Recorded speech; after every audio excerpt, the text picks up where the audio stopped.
Hello everybody, welcome back to the James Lawrence Allcott channel. Hope you guys are all doing very well. I'm so excited about this edition of Dream Teams because we have the man, the myth, the YouTube legend. That is Ben Foster in the house. This is amazing. How are you, mate? Thank you, mate. Foremost?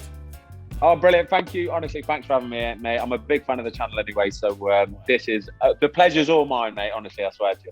Well, we are. This will go out whenever it goes out, but we've just had 5 minutes chatting about the European Super League and the hardships of poor Ben Foster, who put a whole video together and then they've gone and pulled the plug. Can't believe it. Think of the views he could have got. Outrageous. But hopefully this will make up for it a little bit. Hopefully. So what we're going to do, Ben, is we're going to go through your dream team, and like I said to you, it's a dream team that's not about just finding the best players that you played with or enjoyed, but players that really meant something to you. And when I looked into your career a little bit, you've had a great career, you know. You've been all over the place. You've played every single different level. Like, first of all, and if you're a fan of Racing Club Warwick or Tiverton Town or Stafford Rangers or Kidderminster Harriers, unfortunately, there isn't a player in your dream team for this one. But first of all, when you look at where you've been, like how you came into professional football, how do you feel about your career? Because I look at it and I think you've lived a really full life there.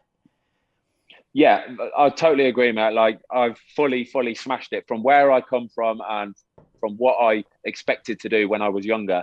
I genuinely would say I've fully smashed it. I've had an absolutely wicked time. I've managed to play for some wicked teams, met some really good people along the way, made some really good sort of lifelong friends from it as well. And yeah, it is mad. I suppose even at the time when you're playing for the teams like Man United and playing for teams like England, you don't really have a chance to stop and look around and appreciate where you are and who you're playing with. And I think that's something that probably just comes with age. And as you get a bit older, you look back and you think, blooming hell, I did. Yeah, I used to get changed next to him and I used to play with him. And because I never really saw them as these famous footballers. They were just kind of my teammates or maybe my mates as well. Yeah. So yeah, I have been lucky, mate. I've had a wicked time. Well, that's what I'm excited to chat about as well, is that I feel like you've got that kind of appreciation that us people who, you know, didn't make it, we can see ourselves in you, we can empathize with you. Like, I think there's a similar, you might have not had this comparison before, but like, say Ian Wright and the way that he reacts and enjoys football. Like, I see that in you, like, and I see that in the vlogs. And guys, just to be very clear, if you have not checked out Ben's channel, it's so good. It's so insightful and interesting and highlights that these are real people, which I think's important, because I feel like you actually played during an era where I think a lot of people and football fans kind of forgot that footballers were real people. And now we're now with social media and stuff like that, we're starting to get past that. Would you agree with that? Yeah, totally agree. I think that is the beauty of social media and how it's almost sort of evolving so that we are now really seeing the real personalities of these players coming through. I think the younger generation of players coming through, the likes of Mason Mount and James Maddison and Declan Rice, players like that who have really sort of grew up on YouTube, grew up on the social medias, but have learned to kind of use it as a tool to enhance not only their career, but who they are as people as well. I think as well, you see with the likes of the England national team, I remember when I was back in the national team, back in sort of 10, 15 years ago, it was such a negative place to be, honestly. Like, you knew for a fact that the media were just dying to get the knives out for you and sort of stab you in the back and find some dirt on you or write a bad news story about you. Whereas now, you look at the England team now, it looks like they're having such a good time. They're fully embraced the media. They're allowed to come in. They've got all accesses to everywhere in the training ground. They can watch training. They get real great sort of access and some great stories off these footballers. And I think that's only a good thing for football going forward. Yeah, I agree. And I think that's it. It's like what they did there then was they humanised themselves. And I think the more it seems counterintuitive, because then it felt like a lot of players were the opposite. They were kind of like, well, if I keep quiet and don't say anything, then it'll be fine. But actually, weirdly, it kind of does the opposite, where you don't think these people are real, so you can throw as much mud at them as you want to, and it's not fair. It's not right. And I think we're kind of starting to see the difference, which is great. Let's get into your team. So the way I want to do this a little bit is normally we go goalkeeper through, but I think you've got sort of clusters of different clubs and players that have come from those different clubs, which is brilliant. So we'll leave Man United till a little bit later on, guys. Watch time, Ben. You understand how this works. Average due duration. Keep them on to the end. And of course England as well. We've got some players from that as well. I'd like to go to Birmingham first and your right back choice. If you can remember it. I can say it to you if you need to. Of course I can. Of course you can. Okay. No. I can remember every single one. It's okay, my right back and it's somebody who's always kind of been, for the last 10, 15 years since I sort of left Blues, he's always been a player that I will always talk about so glowingly. So he wasn't just sort of the captain of the team. He was a leader of men, honestly. He was absolutely brilliant. Obviously, you know, I've got a special emotional attachment to Birmingham. We went and won the Carling Cup at Wembley against Arsenal. And my choice of right back is Stephen Carr. He was right back that day. He was captain. And like I say, not just for who he was as a player, because don't get me wrong, as a player, honestly, he was some sort of a machine. He was an absolute animal, up and down the wing, getting back, tracking back, defending. He would put his body on the line. I think at the time when I joined, he was 34, 35, and he had actually retired, I think, the season before, but then he decided to come back and give it another go. And honestly, he was as fit as a fiddle. He was an absolute animal. But as a bloke, I think I learned quite a lot from him just as a bloke. He was such a, you know, you could rely on him, you could trust him. When he spoke, people listened, and I love that about him. Yeah, I can see like what I've been seeing with these dream teams that I've been doing. Like there seems to be like different little themes for different people, and I'm intrigued to see what theme comes from yours. But when I see Stephen Carr and I see a couple of the other names that aren't playing for Man United, for example, that does scream out at me at some of these players. So in terms of Stephen Carr, because he also had that's the other thing I wanted to drive down, was that playing at these different levels, how difficult it is for you as a team and as a group kind of psychologically. Because Stephen Carr, for example, 226 games for Spurs during an era where they weren't where they wanted to be. But I remember he was the good player for them, as it were.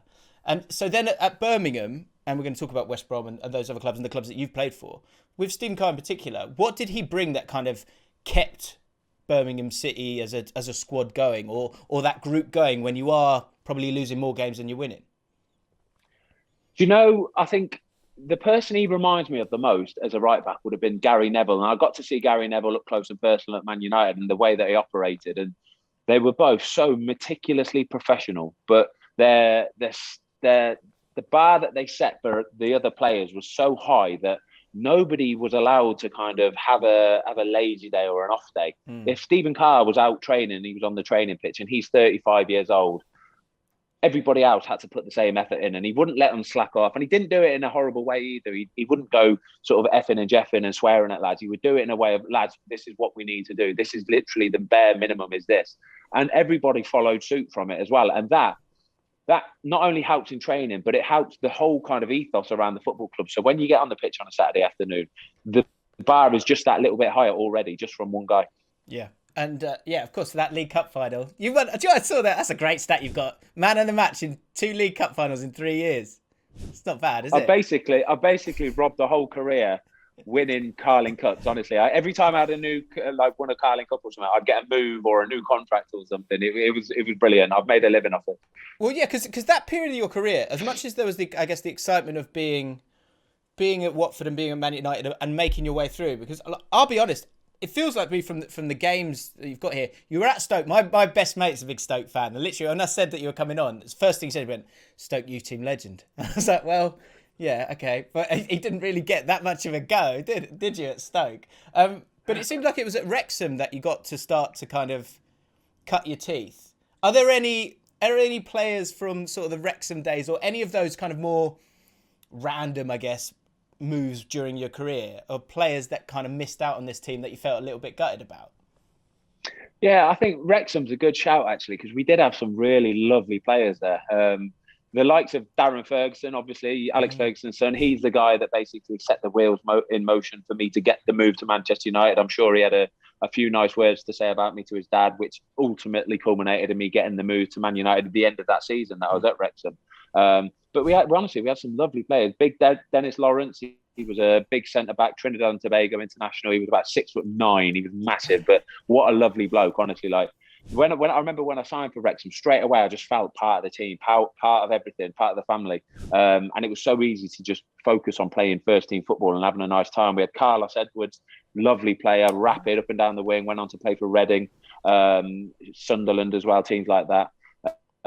We had a striker called Juan Ugarte, who was an absolute sniffer. He was a fox in the box. Honestly, he was incredible. I remember he scored 5 goals in one game against, I think it was Huddersfield, maybe Huddersfield Town, I think it was against. But honestly, it was just great memories from a time where you're young enough where you haven't sort of got kids yet, you haven't got no responsibilities, you can just go out and enjoy football. So yeah, lots of fun memories from teams like Wrexham. And are people different? Are the players in those squads different people, different species than the Man Uniteds and the Englands? Or are people just people? Are teammates just teammates? I'd say they're definitely a lot more grounded at that level. I would say the money and the fame definitely goes to some people's heads, which is why, at my age, 38 years old, I've been there and I've done it, and it's my job to go around all the younger players, the players that you see might be getting a little bit carried away with it all, and just try and bring them down a little bit and be like, calm down, come on, that's not the important thing. You haven't got to wear that brilliant Rolex watch, and you haven't got to come in that shiny new Ferrari and all that kind of stuff. That's my job, is to say, no, lads, that's not the important part. Yeah, the important part is getting your head down and working hard. So yeah, I definitely. Is there like sort of a cut-off point? Is it ninth in the Prem? Like once you get above ninth in the Prem, or is it a money thing where like once you're getting to the to the Premier League itself, then you start to see this little twist? No, I think times have changed as well. I honestly do. I think times have changed. Like I say, back in the day when I was playing at Man United, we had literally the biggest names in the world playing for the team. You had Rooney, Ronaldo, Ferdinand, Giggs, Scholes. You had the whole lot. Do you know what I mean? And I think that they almost got so guarded because, like I say, the media were always out to get them. They always wanted to find some story, there's some dirt. So they were kind of guarded, and they didn't really give off too much warmth because they were so scared of saying something that might get misinterpreted in a different way. Even to you, or do you mean to the press? Even to me, yeah, wow. Even to me. So it's almost like they were guarded in a way. Whereas now, the media's learned to embrace it a lot more, and so have players embraced it so much more that people are a lot more open and happier to talk as well. It's the whole mental health thing where people are now realising that footballers aren't robots; they are human people. And it's started to humanise it all, so people are a little bit more open and outgoing. Okay, let's move on let's go West Brom, because we've got.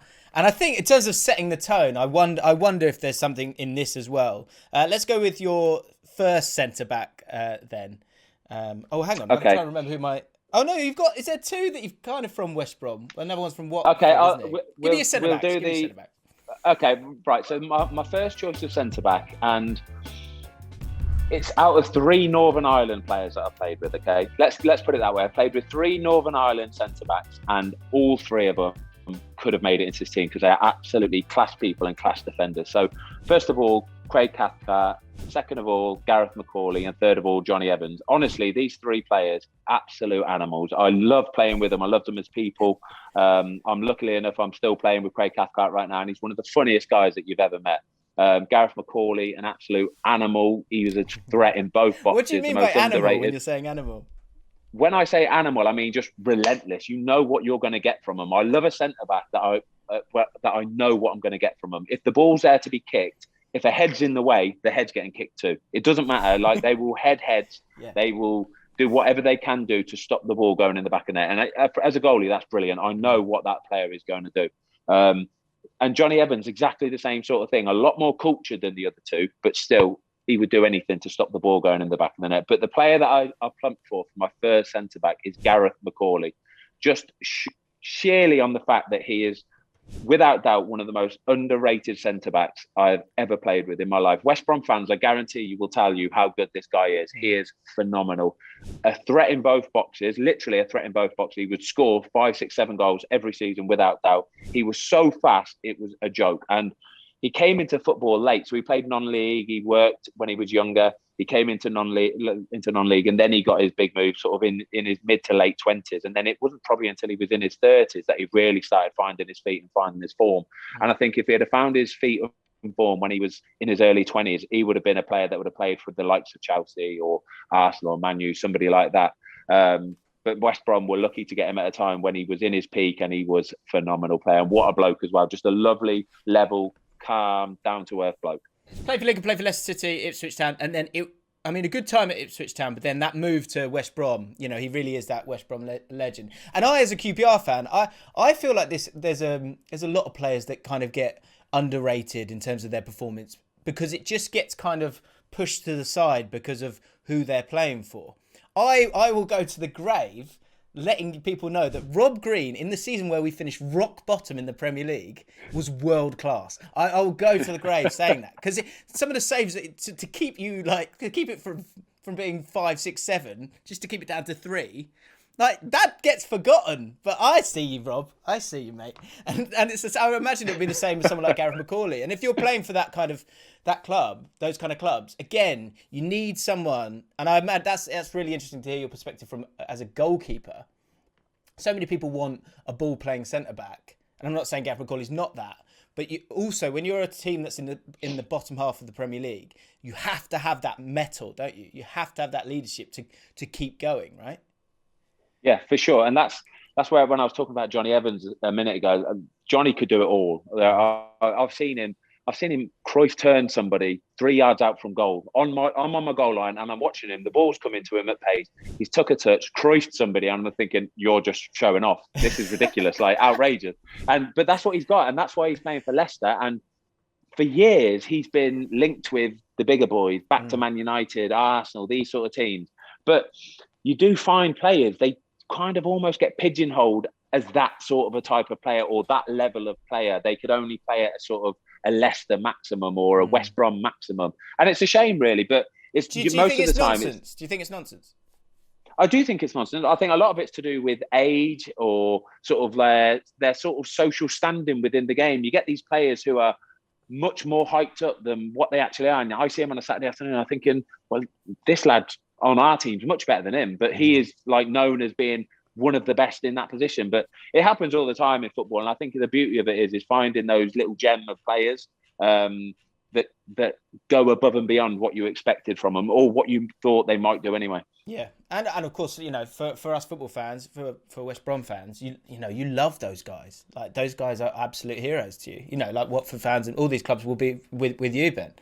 Let's get your centre backs done. God, you got one more centre back pick, which was a late arrival actually. It was on your way home from training, I presume. Who was your final centre back? Yeah, my final centre back is again another player that I just love playing with. I knew what I was going to get from him. There was no airs or graces. If the ball was there to be kicked, he would kick it. If he needed to head it, he would head it. And he was, again, a threat in both boxes. And I'm going to go for Craig Dawson. He's a good mate of mine anyway. I get on really well with him. He is the most calm, sort of down-to-earth bloke. He's very quiet, keeps himself very much himself to himself, a very private guy. But on the pitch, again, like I said, if there's a head to be kicked that's in the way of the ball, that guy is a sicko. And I mean sicko. One of the, like, imagine he's attacking a ball into the box. Yeah, we've got a corner and he's gone up for a corner. He would pick a line that he's running to try and head the ball, right? And he will just set off on that line. And if there's a player or two players in the way, it didn't matter. He would run through them. He would head their heads. He would do anything to get on the end of that ball. And I used to love that about him. It's almost like he had the blinkers on and he didn't care what was around him. He was going for it. Craig Dawson, you're a sicko. Craig Dawson, you're a sicko. I love it. That might be the title, Craig Dawson, you're a sicko. Are you like that? Is that a kindred spirit for you? Do you have that? Because I'll be honest, I don't think I've got that same kind of bravery. But there are teams that I've played for where you have the guy who's just like, you kind of have that little distance with because he's a sicko. Are you a sicko, Ben? I am very much in the same sort of category where if I need to put my face in the way of somebody kicking a ball and I know I'm going to get hurt, but I'll happily do it just to stop the ball. For it. You're kind of into it. As long as it stops the ball going in the back of the net, I will take it all day long. Which is why, like, I see these players getting kicked, right? I see players on a Saturday afternoon getting kicked or a little nudge, and they're rolling around, and you can hear them screaming. Literally, you can audibly hear them screaming like crazy. And I say it to the lads all the time. I was like, right. Imagine that bloke was walking down the street, right, and somebody accidentally kicked his ankle or accidentally nudged him. Would he roll on the floor and scream in public like that? No, of course he wouldn't. So why would you do it on the pitch as well? It's the same sort of thing. Why would you do it? Like, I could break a leg, and unless I am in seriously the worst pain you've ever seen in your life, right, I will get up and walk off the pitch knowing I broke my leg. But I'm not going to roll around screaming, agony, banging the floor, all that kind of thing. It's just so pathetic. Like, I'll do whatever it takes to stop the ball going in the back of the net. And with that, I tweeted about it recently. I was like, can everyone please just stop screaming? Like, it's so embarrassing. It's so embarrassing. Mate. I swear, like, over the years, it's just sort of like instead of like a watermark going upwards, it's gone like worse and worse and worse. It's frightening. For sure. Right. We've got one more West Brom player, so let's go through that one. Again, we kind of go down a lot of the similar routes here. Now, here's your themes. It's salt of the earth kind of people, isn't it? But that said, quality as well. Who's your left winger? Okay, left winger. Again, supremely underrated for me. West Brom fans will know exactly what I'm talking about when I say underrated and ridiculous high quality. One of the best left foots, honestly. He'll be in the top 5 left-footed players in the Premier League era, for sure. If all you have to do is look at his assists, look at some of the goals he set up. Chris Brunt, wow, what a left foot, what a player. You knew that if we got a corner, we had a chance of scoring a goal. I knew that with his left foot delivery, Gareth Mcauley and Craig Dawson running in to attack it, we had a very good chance of scoring a goal. Lovely player, technically very, very good, fit as a fiddle. Again, will put his legs and heads and anything on the line to stop a ball or to tackle somebody. And a lovely bloke as well. Honestly, an absolutely brilliant bloke. He's a friend of ours and a friend of the family. But what a left foot, mate. Honestly, cultured left foot. Seriously cultured.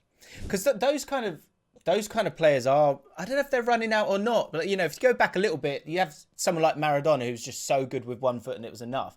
And I'm not comparing Chris Brunt with Maradona, but those players that aren't about pace, they're about guile. There's not many Chris Brunts anymore. No, there isn't. You're talking about the likes of like people like Morton Gamps Pedersen, like left foot of dreams, of dreams. James Ward-Prowse, like David Beckham, right foot sort of ilk. That standard, honestly, that much quality. And like you say, they're a dying breed now. People don't want to be wingers getting balls into the box. They don't want to do that anymore. It's more about coming inside, playing nice little passes, and then playing somebody into the goal. But yeah, for me, I used to love having a Chris Brunt on the left-hand side, getting balls into the box that would just cause absolute carnage. As a goalkeeper, if I was playing against Chris Brunt and I knew he was putting the corners and free kicks and crosses into the box, I would be worried, genuinely worried going into the game, knowing that I'm going to face him. Was there any kind of solace in the fact that he's that good at those balls that you kind of knew where it was going to go? Is there anything in that or not? No. Definitely not. That isn't a thing. If that's the ball is that good, just be clear. Yeah, that's not a thing. As a goalie, if they're that good of a ball, you can't come out to get it. Right. So you have to stay on your line. Right. So he will literally make it go up and down, but with whip and pace all at the same time. And as a goalie, it's one of them where you're going, oh, shall I? Oh my gosh. And by the time you took a step forward and then go to take a step back, it's too late. Somebody's ran across you, got a flick on, it's gone to the back post, it's a goal. Carnage, mate. Absolute carnage. Yeah. Because, I mean, watching your vlogs recently, there was one, I can't remember what happened, but I think you might have saved a penalty or something. But prior to that, there was a goal that went in, and I think you were like saying sorry afterwards. But I was like, that happened so quick. Like, there's no way. I didn't have any blame on you for that like, missed save. But I guess that highlights is that if you do something well at pace, like for you as a goalkeeper, like what percentage would you say is a lot of your work kind of instinctual because of how quick the game is, and how much is it? Yeah, I think that is the beauty of when I put the camera in my goal. you can genuinely see how fast it happens in front of you. But as a goalkeeper, you work on that literally every day. That's your job, is to work on that, picking up the pace of the ball, the flight of the ball, knowing your angles, knowing where you are in your goal. So I know that if somebody shoots, if it's going in or not. I could tell you even if it's going to hit the post or not. Do you know what I mean? If somebody shoots, I'll know. If I say no, I know for a fact it's not going in the goal. I know it'll either hit the post or it's going wide. But then on the other hand, you know if it's going in. And they're the times that do your head in. When you know it's going in, you know you can do nothing about it. You might have to throw a token dive in there to make that was my next question. Yeah, you chuck one in. Oh, for sure. You have to throw a token dive in. Like, you have to show, oh, look, I really tried. But you know you're not getting there. You know you're not going to make the save, but you don't want to look a plonker on the telly either at the end of the day. Yeah. I remember David James was one of those. He maybe that was it. You know, maybe I wasn't being fair on him. There were times where he would just sort of stand still, and it's just too late. He already knows, right? Yeah. Okay, so you've got Chris Brunt as your left winger. I'm loving the balance in this midfield, because you've got. We'll talk about centre midfielders in a sec, but on the other side, you've got. We move on to Watford players and now, and of course Craig doesn't play for Watford, but this player is very different to Chris Brunt. I would presume both as a character and as a player. Tell me about your left winger. Yeah, nail on the head. Completely different to Chris Brunt.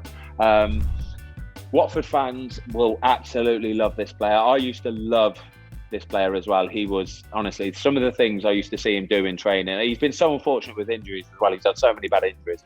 But what I used to see him do in training was just mind-boggling. Like, the amount of times he would come through on goal with me. And you know those sort of players that sit the goalkeeper down and just make you look like a plonker. Like that was what this guy did all the time. He would just put balls in the bottom corner and you're just thinking, I can't say, there's no way I can save that. Like, it's bang out of order.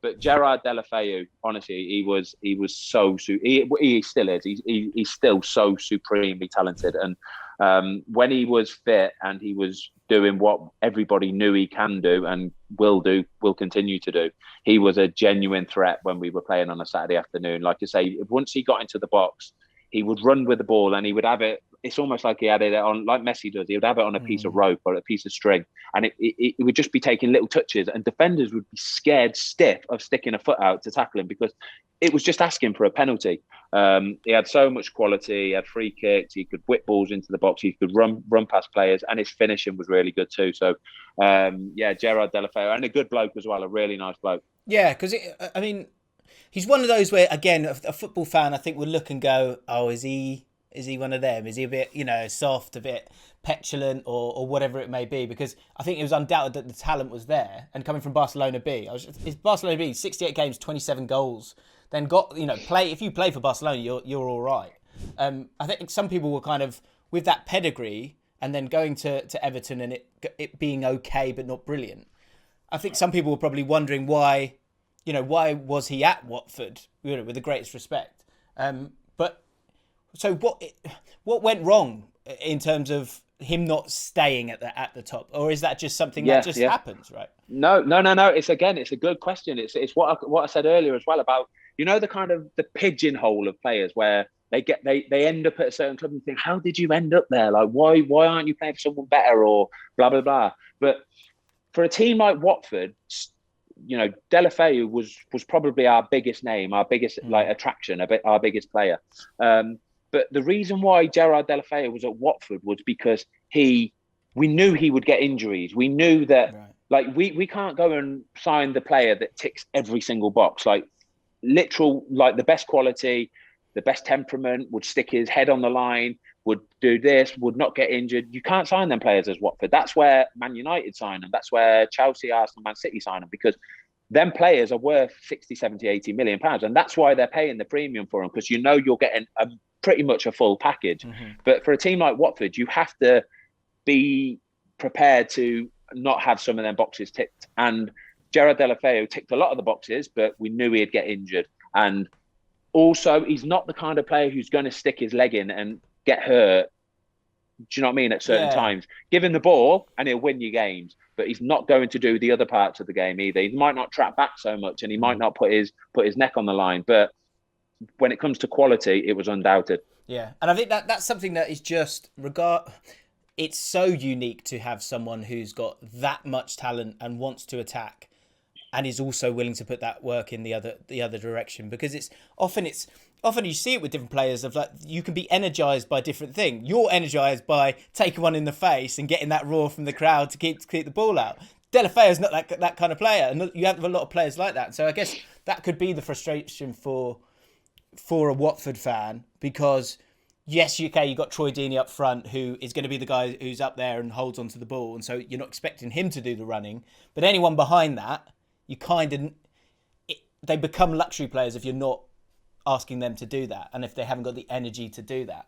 And so for him, I guess that's where he gets caught out a little bit. But like, no doubt, was it a semi-final? Yeah, against Wolves, FA Cup at Wembley. He wins you that game, doesn't he? He wins. What a goal! Unbelievable, beautiful. So Delofeu has made it in there, which is nice. We're getting to Man United now. Let's do Man United. There we go. Exciting. Because I know a lot of people, obviously, a lot of Man United fans out there be watching this, and so we've got one in goal, one in defence, one in midfield, and one up top. So let's start off with your goalkeeper, because this I'm really interested to hear from you, because you had a couple of options, but also I guess the first question I'd love to ask is, what do you care about when it comes to goalkeepers and what you like to see? Yeah, again, brilliant, James. Good question. What I want from a goalkeeper, and everybody is different. I would say what I want from a goalkeeper and what Gareth Southgate wants from a goalkeeper are completely different things. But that doesn't mean to say one's right and one's wrong.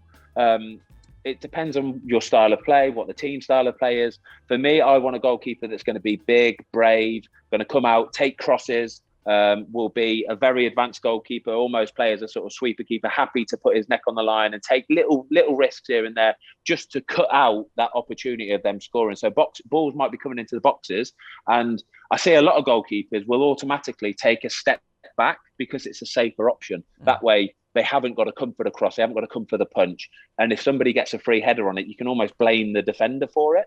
But I want my goalkeeper, as soon as that ball's about to get played into the box, I want him to be stepping forward, saying, I'm going to be coming out for this. I'm going to come and take it. I'll punch it. I might punch their player at the same time, but I'll be there. And I love that kind of goalkeeper. It takes a seriously brave goalkeeper to do that. Somebody like Nick Pope, for example, I love it about him that he's honestly like, when a corner watch his positioning when the next time he plays. A corner will be about to be taken, and he'll be standing 3 or 4 yards off his goal line, in the middle of the players, in the middle of the pack. And because he's 6'7", a lot of the time he can just stand there, put his arms in the air and take it. But it takes a brave goalie to be able to do that, and I do love that. Somebody that will keep the ball out the back of the net, for me, is first and foremost the most important thing. Yeah, and that I always look at goalkeepers and think that mental strength has got to be just elite. Just to play professional football as a goalkeeper. So then you look at, and I know Gary Neville's kind of coined this phrase that it's the hardest job in football is being Man United's goalkeeper. Would you agree with that, first of all? For sure, without doubt. It's like I say, it's a mental game. Goalkeeping is.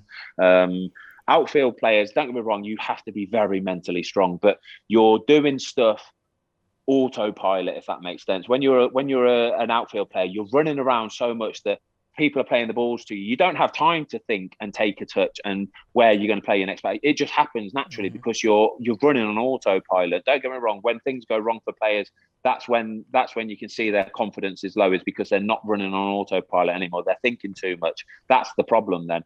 But with goalkeepers, you have so much time by yourself thinking in your own head that if you start letting any kind of negative thoughts come into your game, it will affect everything. Like I say, you'll end up being one of those goalies that takes a step back when the ball's about to come into the box. When a shot's getting hit, you're not thinking about trying to catch it. You're thinking, just don't let it go in the back of the net. And for me, I'll always say to the younger goalkeepers in training, for example, I'll say, try and catch it. Always try and catch it. Always try and catch it. Because if you can get it instilled into you to always try and catch it, you know that in a game, that it might be the 90th minute, or you might have missed that cross and your confidence might have just took a little hit. You'd know that making the save will just become easy. Catching it will be the difficult thing, but you can always fall back on just making the save. Okay, mate, that's fascinating.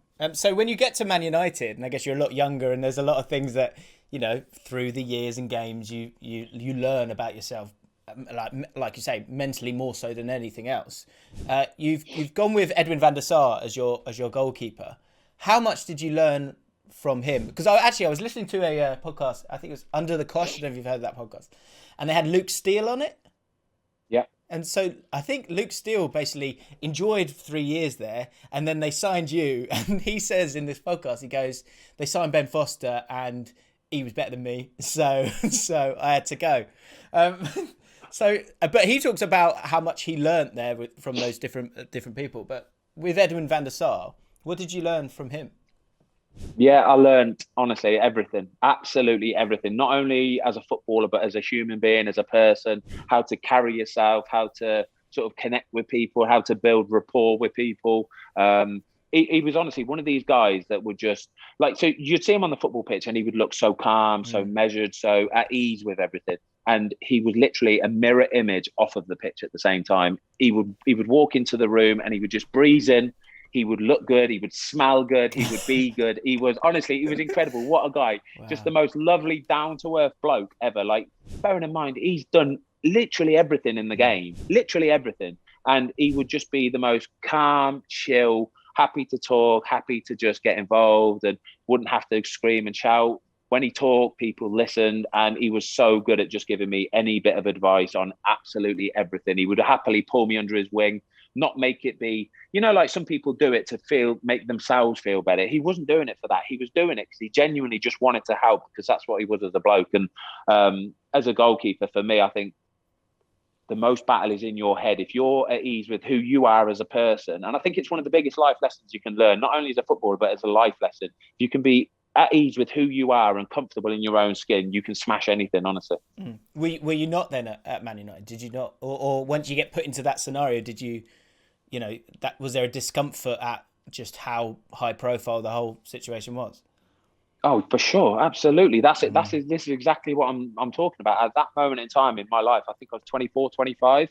I wasn't prepared for it. I didn't know how to deal with being a Manchester United player and being at Manchester United. There was so much scrutiny on absolutely everything, on every aspect of your life, on how you trained, how you lived, your performances in training, your performances in games. Everything was dissected and magnified 100%. It was incredible. And I, as a person, didn't know how to deal with that. Nobody had taught me how to deal with that. We had coaches to teach you how to be a better goalkeeper, to teach you how to do stuff in the gym, to get stronger, get fitter. But nobody taught you how to deal with life and what comes with playing for a team like Manchester United. So I was so lucky that I had a guy like Edwin who I could just take a little percent off every day. I could just try and learn a little percent each and every single day. So even though it didn't work out for me at Man United as a footballer, for sure it worked out for me as a person, because I left, and that's when I started to grow as a human being just from leaving Manchester United. And final one with Edwin Van Der Sar, and don't worry if you haven't got one for this. I just think it's so insightful hearing, like when you're talking about Nick Pope and keeping an eye on him, because general footballers don't think about the goalkeepers, and so this is amazing. With Edwin Van Der Sar, are there any little practical tips and tricks that you kind of took and continue to do, or took for a period of time? Yeah, brilliant, lovely question again. The best thing I ever learned from Edwin Van Der Sar was nothing else matters apart from the match day, right? So for Edwin, honestly, he used to come out training. He only used to train half the week, really, right? So say we had a game on a Saturday, he wouldn't really bother training Monday, Tuesday, because he just didn't need to. He was 37, 38 years old. He didn't need to train. He would come out on a Thursday. He would probably trot himself out for 20 minutes. He would literally he wouldn't even try and catch him. He'd pat him down. Nice, get your hands on it. On the Friday, he would be a little bit sharper. He'd catch him and he'd do a bit of diving, this and that. But then on a Saturday afternoon, wow, he was a Rolls Royce, honestly. He was an absolute Rolls Royce. He was just every single time, without fail, on point. It was amazing to see. And he used to say to me all the time, Ben, it doesn't matter. All the other stuff doesn't matter. It's in your head. You know how to catch a ball. You know how to dive. You know how to save. You know how to kick. Obviously, you've got to keep practicing and instilling it in yourself. But it's about the Saturday afternoon. It's when that game kicks off at 3:00 in the afternoon. That's all he ever used to say, is when that game kicks off. And that was it. It was all in his head. And that's why he was the best. Amazing. Absolutely amazing. Moving to defence, another Man United player. Again, goalkeeper's point of view, when you're thinking about your fullbacks, and of course we've got 3 of those spaces there, so it's the left back we're talking about here. What do you want from your fullbacks? Yeah, I want somebody, again, as a defender, I want somebody who's going to be happy to get up and down and back all the time. For me, first and foremost, defensive duties are the most important thing. You need to make sure that you're not getting too carried away with going forward and then not tracking back so players can get in down the wing and stuff like that. And that, for me, is the first and foremost. As a defender, depends what formation you're playing. You might be playing 3-5-2 or 4-4-2 or whatever. You might be playing with wingers, blah, blah, blah. But the player I've chose at left back was just so relentlessly hard working and so committed, and off the pitch as well, a lovely guy. Like, he was a bit of a comedian. He was a joker. He was happy to have a laugh. He would mingle with absolutely every nation, race. It didn't matter. He was friends with everybody. And for me at left back, it was Patrice Evra, because when he got on the ball as well, his quality was incredible. But defensively, he knew his job and he knew his duties. Yeah, the one thing I wanted to talk about, because I think we know how great he is as a player, and actually kind of came in a little bit under the radar, a little January signing with Vidic, and obviously that went really well. And I had a great long career with Juventus after that. The one thing I do wonder with it, there feels like there's a little and I'm sure there was reason behind it, but he's sometimes, on Sky, he's happy to be quite strong in his views, or things like in Marseille, when he's kung fu kicked some dude. And I'm sure there's a absolutely fair and right reason for that. Did you see that little spark in him? Like, generally in your team, I don't see, maybe there's one or two who've got that kind of, that little bit of a switch with him. But did you see that in him? Was that something that he, that you saw as a player? Honestly, every single footballer has that little switch in them. They've got to have that little switch in them. It's that little competitive element, that will to win. I think the biggest reason why most professional footballers make it is because they've got a huge competitive drive in them to win and to be the best. Like, whether they admit to it or not. Like, I'm the most laid back person in the world, but when I'm on the pitch on a Saturday afternoon, I want to win at all costs, and I will.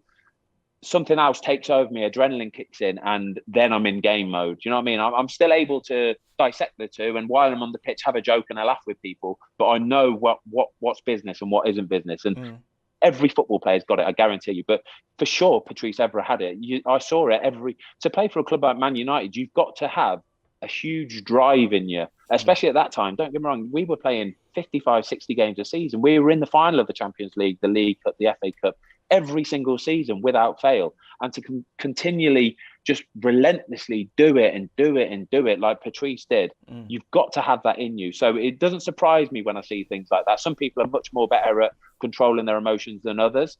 But yeah, everyone's got that for sure. Yeah, and I think you see the joy in him as well. Like, you see all of it. I guess that's the only thing, and that's a really good point that you make there. That is that everyone has to have it to almost maybe, not to be fearless. When you've got 80,000 people watching you, and the amount of pressure that you've got on, to kind of put that to the side because you are that competitive. Maybe it's just that little touch more visible with Patrice Evra than it was like some of the other players. Which links perfectly actually to our midfielder. I'm so excited to talk to you about this player. This guy.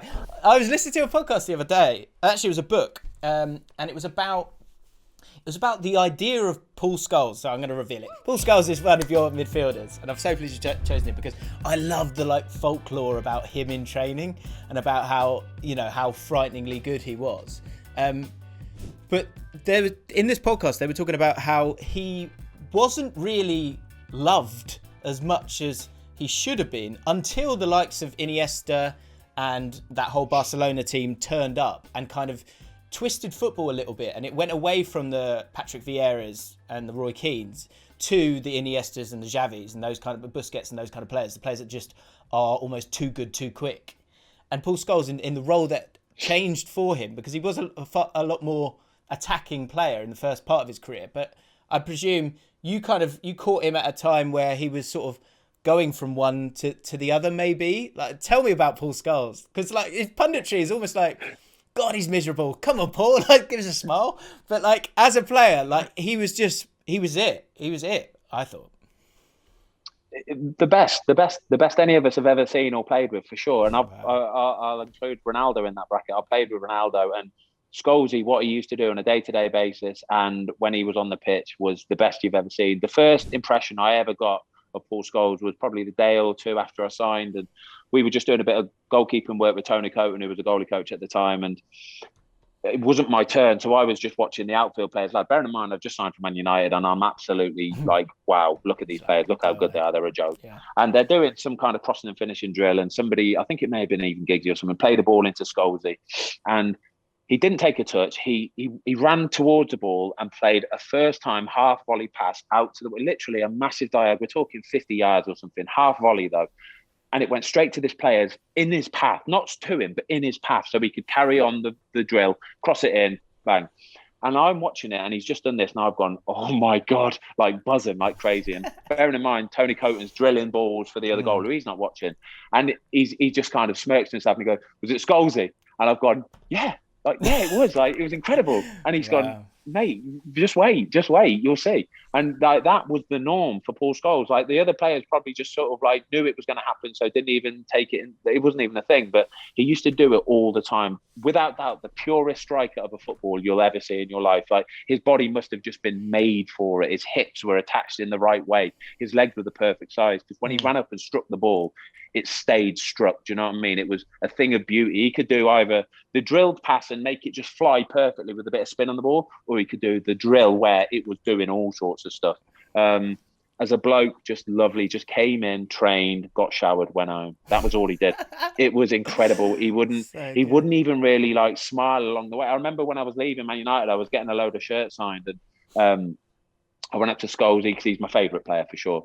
And I had a Paul Scholes shirt, and I was like, Scholesy, do you mind signing my shirt? I'm leaving. But he was like, yeah, cool. And he went, who's it for? And I went, it's for me. And he went, you don't collect shirts, do you? And I was like, he was like genuinely like, oh, what? Like, don't be one of them that just like thinks it's cool to have shirts. And I was like, you're Paul Scholes, like, do you know what I mean? Like, you're Paul Scholes. And he didn't reluctantly do it. He was happy to do it. Don't get me wrong, but he was just like, you don't collect shirts, do you? I was like, but that's Scholesy all over. He came in, trained, ripped it up, and went home.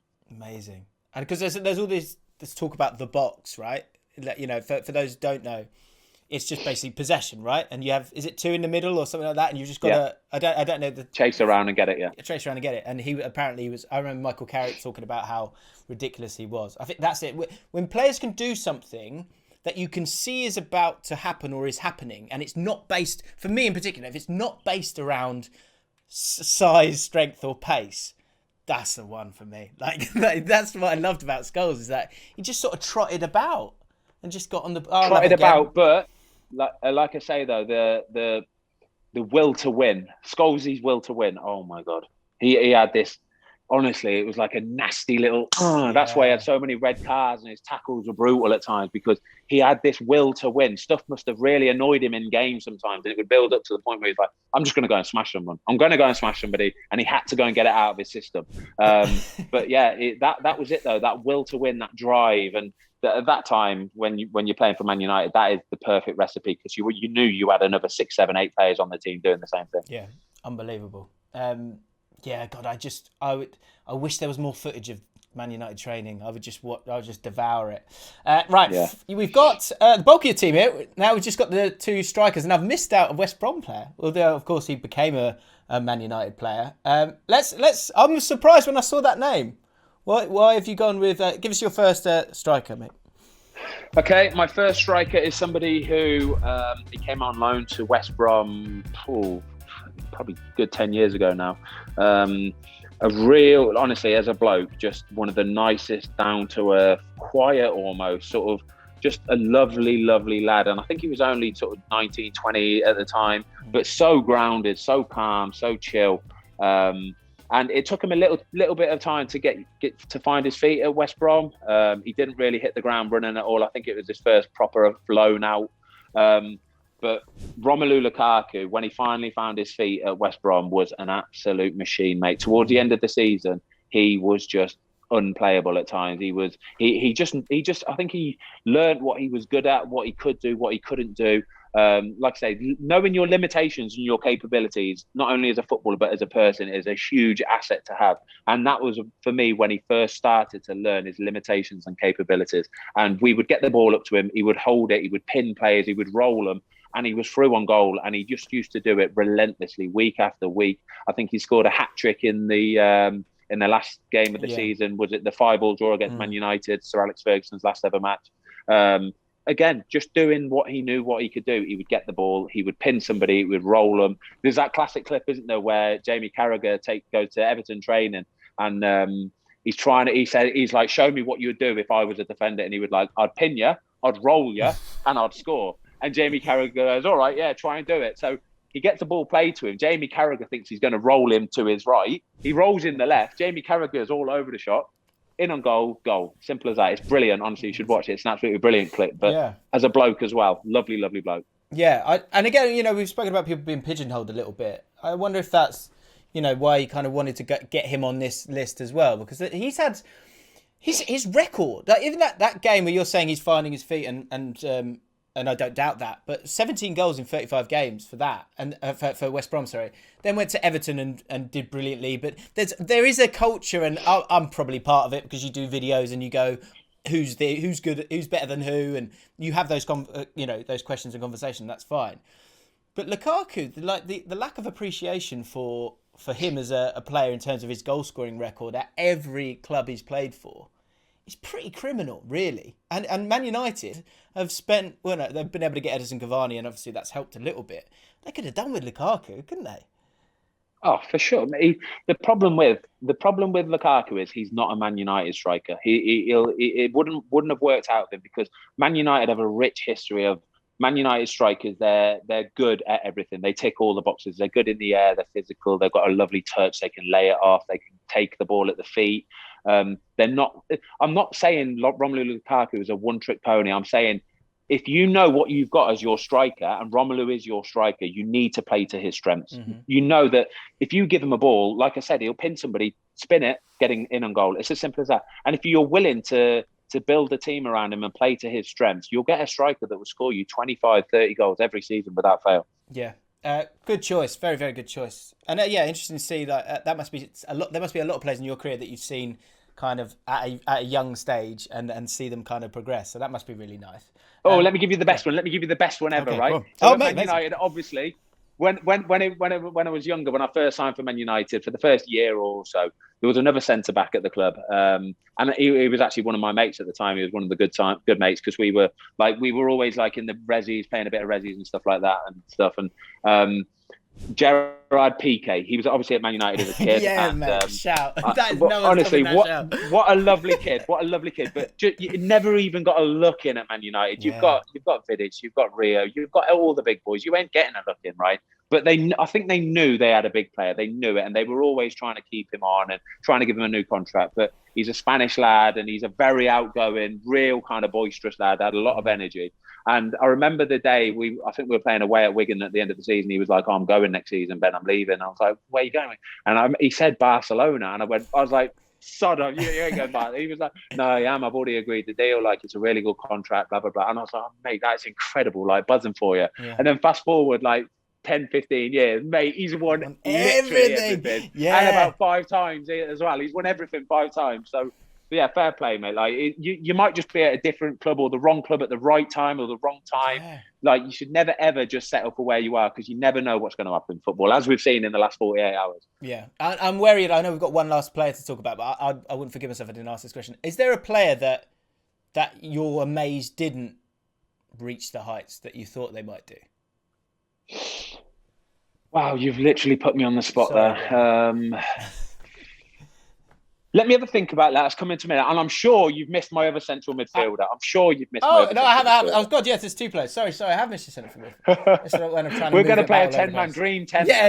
Dream 10 too. All right, let's get your striker out of the way. And I never thought I'd have to say that before talking about Cristiano Ronaldo. But I think, I mean, if you don't, that would have been punchy if you'd gone, nah, he's just not going to make it onto my team. So, what was it like playing with Ronaldo?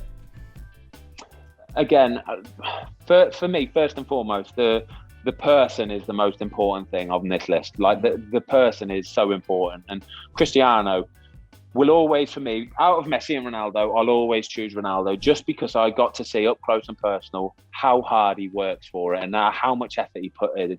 And it was literally his life. You know, he was honestly, I'm not even just saying it. You say about these players, he's the first one in, he's the last one out, but he was the first one in every day. He was the last one to leave every day, the last one off the training pitch.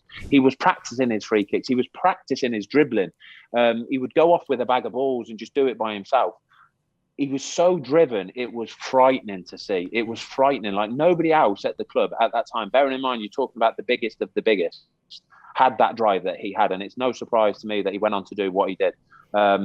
So as a bloke, and like I say, for me, he was great. I used to get changed with him, next to him in the Man United dressing room, and he was always helping me, giving me little bits of advice. I remember the biggest bit that I remember was when in the Carling Cup final, we were playing Tottenham, and it just, the full-time whistle gone at the end of extra time, and it was going to penalties. And he walked up to me, and bearing in mind, I'm a year older than Ronaldo, by the way. I'm a year older. He walked up to me, put his arm around me, and said, "This is your time, you know. This is your time." And it's like my dad came up and did it. Honestly, like Ronaldo did it, and he put his arm around, and I was like, oh, cheers, Cristiano. Wow. But amazing. Then I'll go, and obviously I'm like buzzing. I'm on cloud nine. Like I saved the first penalty. We go on, win the penalty shootout. But he didn't have to do that. Do you know what I mean? He didn't have to go and say that. That he took a bit of a moment out of himself to go and do that, and to make other people feel better, and to make the team better. And that for me will live as long as I can remember. Which is interesting, because it's something that I'm not sure you would totally expect from someone like him. Because the question I want to ask you was like that idea of how driven he is. But then, you know, he's selling the abs stuff. Like he's, you know, the hair's always right. The the forehead's looking incredibly, there's no wrinkles on that. Who knows why?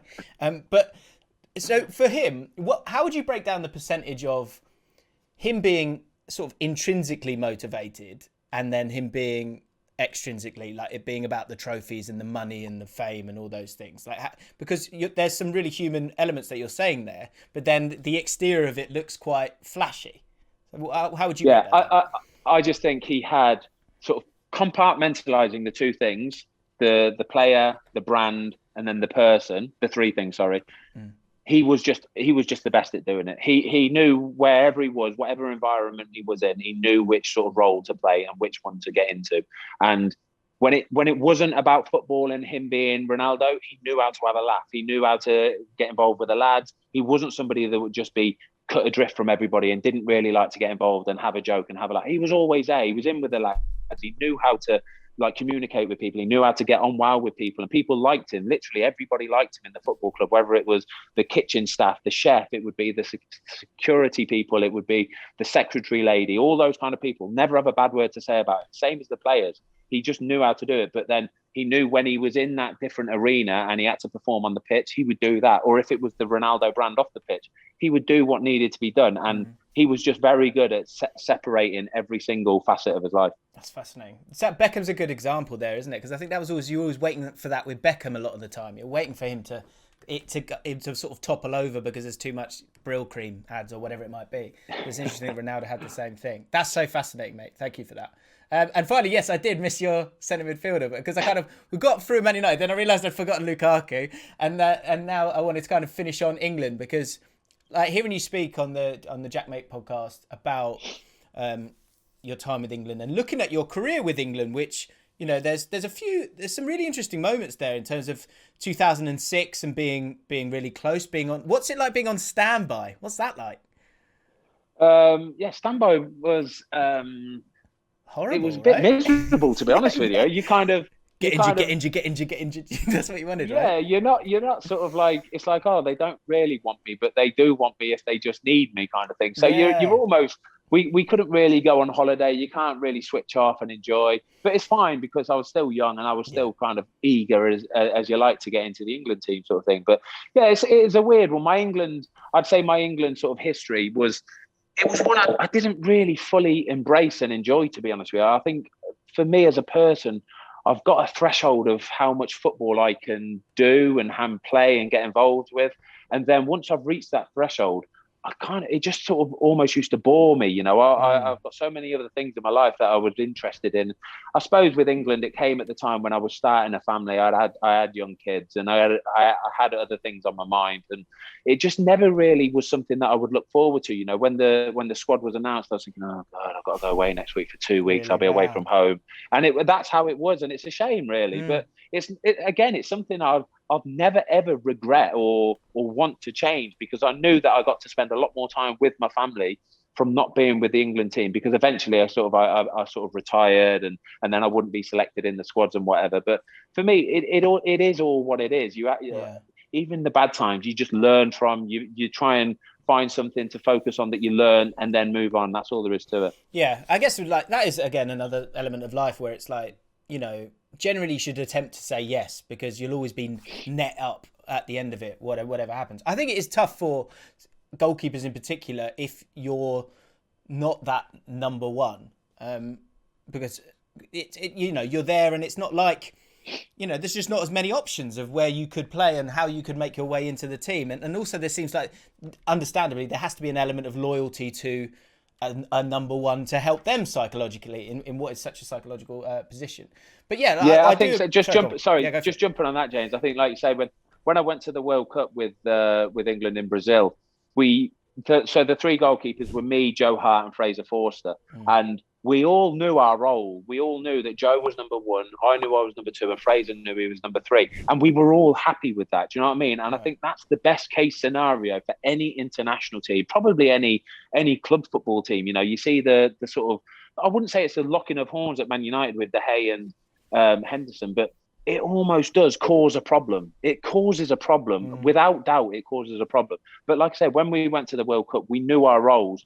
I knew that I had to keep myself in tip-top form, because if Joe got an injury, then I would be the guy that had to go and do it. Joe knew that he had to focus on getting fit and ready for the games. And Fraser was there to do everything, help out, tick every single box. Right. But as a trio, we all got on so well. Like, we'd spend so much time together anyway, that whether we were in the gym, on the training pitch, after training, playing pool, darts, video games, all that kind of stuff. And it honestly, I've got to say, the World Cup was one of the best experiences of my life, because obviously it didn't work out for us. We didn't even make it out of the group stage, but I'll never reject what happened or anything like that. It was a brilliant time for us as goalkeepers. We had a great time, honestly. Yeah, and I do a lot of England content because I'm a QPR fan, so it'd be nice to win something.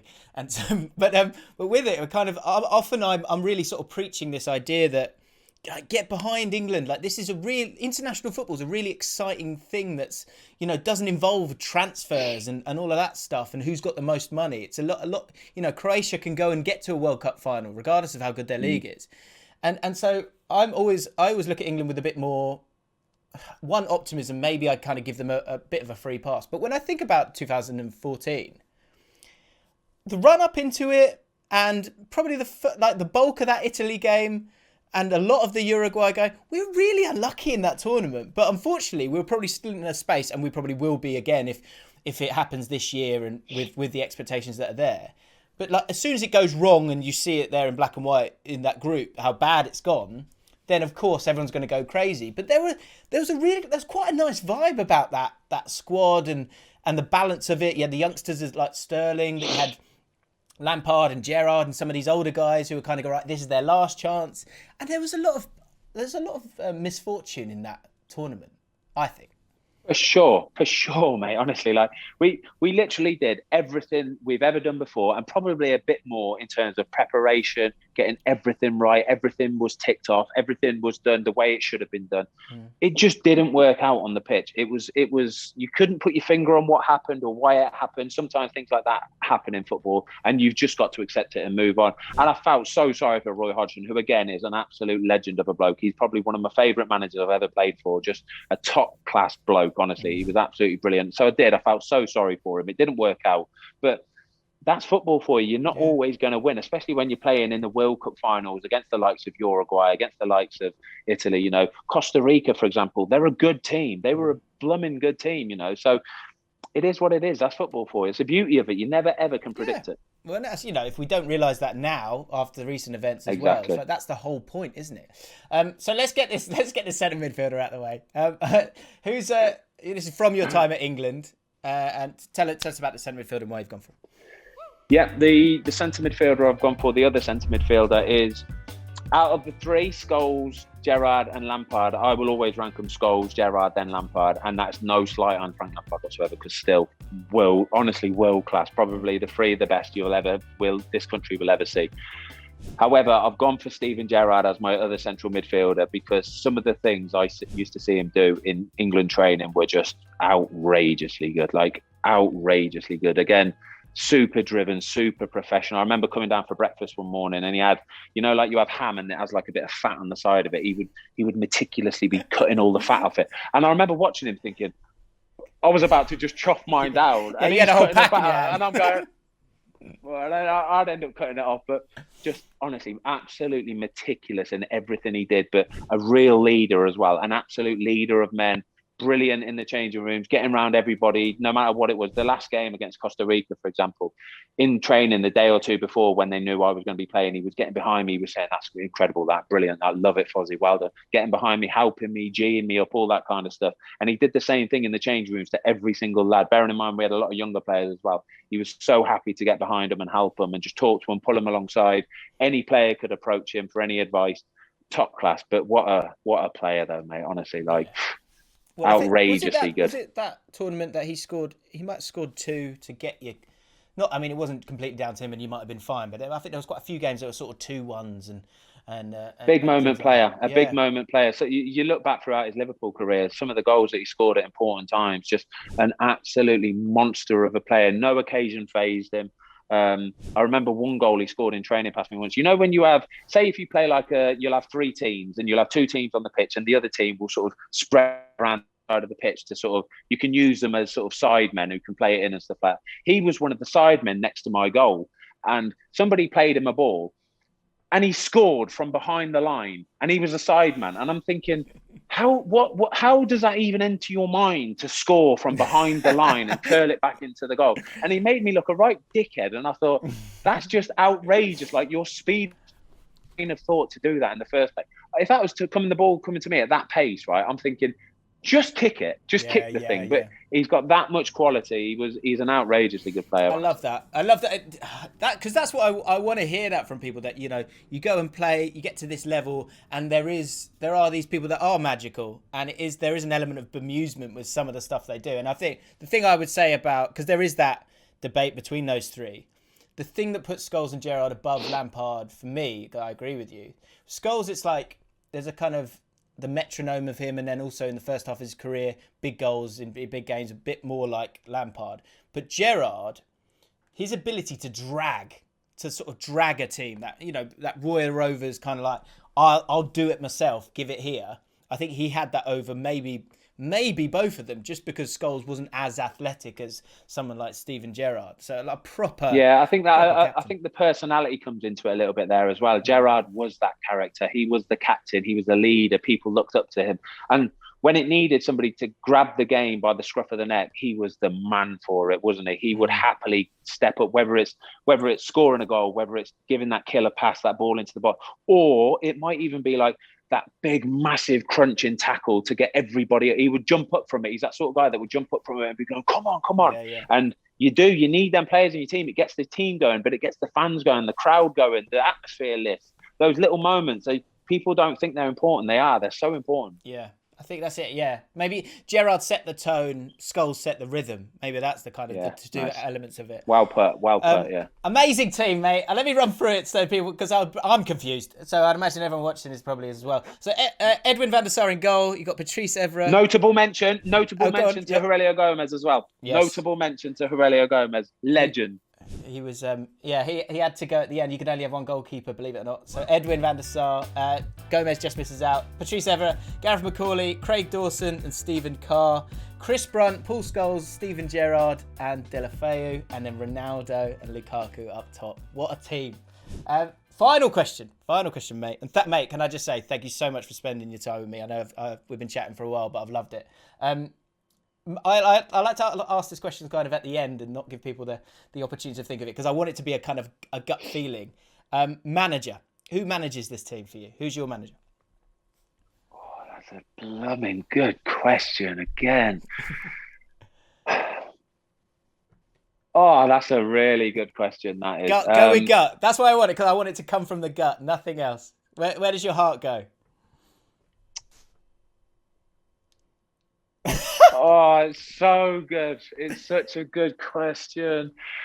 I would absolutely love Pep Guardiola. I would love Pep Guardiola. I think he's just the man. I think he has everything. Like, as a manager, I would love to play for Pep Guardiola. I bet he appreciates you doing your work and working hard and giving everything you've got. He will forgo any kind of mistake. He'll forgo you falling short on quality sometimes, whatever, even though he has got the best players in the world. But I think he would just be so... He can see... He looks like he's the guy who sees everything you do. Every single thing you do, whether it's on the pitch, off the pitch, he'll learn about what you're doing off the pitch. He'll learn about where you are, where you're going, who you're seeing, who your friends are. And then he'll learn about your little cliques in the training ground, what you eat after training. Do you eat too much? He'll be on top of everything, but in a nice way, not in a iron fist, ruling, depressing way. He would be there going, come on, mate, you don't need that. You haven't even really worked today. And you'll be going, yeah, I know. But he looks like the man anyway. He looks like he'd have a laugh with you as well. So you got him above Fergie then? Come on, you can't throw Fergie I thought you were going to now. go Hodgson. I was sure. I'm only talking about current managers. Roy's about to retire, I think. Roy will always be my favourite manager I've ever played for. I'd love to play for a Pep Guardiola team. Oh, mate, I love it. Guys, if you have not checked out Ben's channel, please go and do so. It's insightful, it's good fun, it's enjoyable, it's easy to watch. The thumbnails have been done by someone, and I don't know who, but they are pretty good as well. And it's just, yeah, I mean, I think this chat has just proven you're an absolute diamond, Ben. And thank you so much for spending a bit of time with me to chat through your team. It's a beautiful team. Congratulations on that, mate. Right, how long have we been on that chat, mate? That was an hour and 20 minutes, right? That zimmed by. That was incredible. I enjoyed every moment of that, mate. Brilliant. Thank you very much for having me on. It was an absolute pleasure. Amazing. Right, guys, let me know who you want in the comments below to be on Dream Teams in the future. Like this video if you've enjoyed it. Subscribe if you're new as well. And I'll see you guys very, very soon.